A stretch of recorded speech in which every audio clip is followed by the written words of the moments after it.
అంటే మనందరికీ కూడా ఇష్టమే.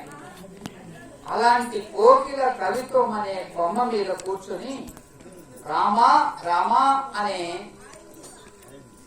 2 అక్షరాలను మధురంగా ఆలపించింది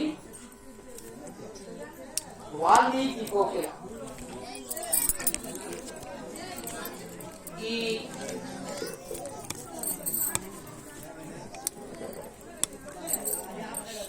సూర్యుడు ఉత్తరం వైపు ప్రయాణిస్తే అది ఉత్తరాయణం,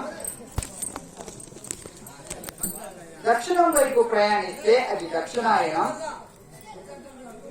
అయోధ్యలో మొదలై మళ్లీ అయోధ్యకు తిరిగొచ్చి జనరంజకంగా పాలించేదాకా శ్రీరాముడు సాగించిన విలువల యాత్రే రామాయణం. రామ కథ అని వింటే మనస్సు ఉప్పొంగుతుంది, రాముడిని తలుచుకుంటే తనువు పులకిస్తుంది. ఎక్కడ కొరికినా చక్కెర బొమ్మలో తీయనిదనమే, ఎక్కడ చూసినా రామాయణంలో సాదృశ్యాల సమాహారమే.